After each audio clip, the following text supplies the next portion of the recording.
Hey everyone, M Live's Brendan Quinn here at the University of Minnesota's Williams Arena following Michigan's overtime loss to the Gophers in a game that went back and forth down the stretch. It was there for Michigan to win, it was there for Michigan to lose.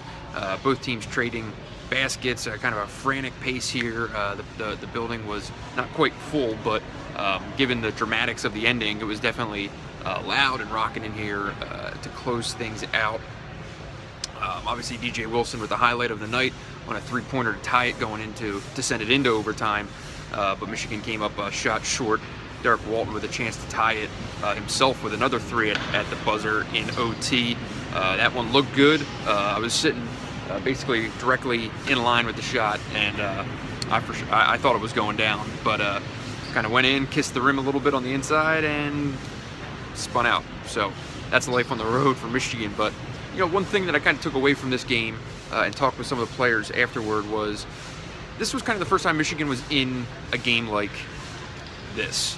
They've been in close games. They've been in close games recently where you had to make some winning plays down in the final 4 or 5 minutes of a game, or make some key free throws to make sure you seal things. But this was different. This was trying to make the basket to tie a game, trying to find a way to get a defensive stop.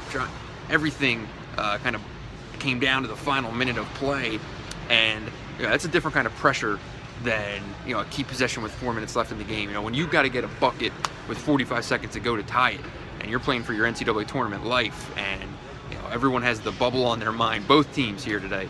That's a different kind of pressure, and Michigan, to its credit, answered the call a few times, made some really nice plays to keep this thing alive going down. So, it's hard to do on the road, and Minnesota is a good team. And say what you will about the foul trouble, but a lot of Michigan's foul trouble was self-inflicted. The refs did not fabricate 27 foul calls.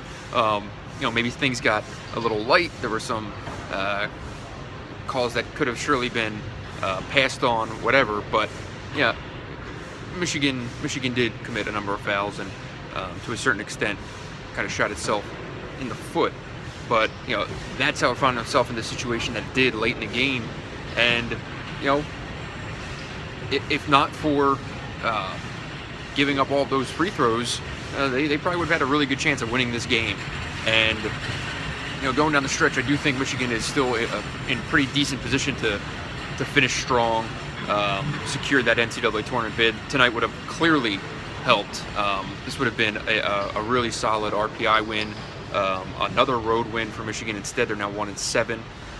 But in terms of this group showing some things here late in the season, learning how to win, doing some key things that it's going to take to get them into the NCAA tournament, this was a good step.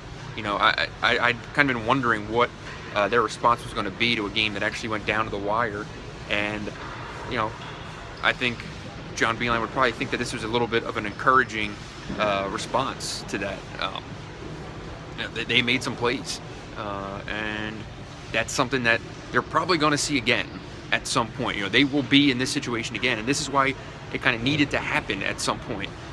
Now, obviously, Michigan would have preferred it to come in a win, but at least they got one. At least they got one under their belt in terms of going through this late game experience. And I think because of the way that they handled themselves tonight, they will have confidence when the situation arises again. So maybe it'll pay some dividends down the road. But for now, obviously, this one certainly stings Michigan. They had a very good chance of winning this game, and I don't know if you'd say they let it slip away, but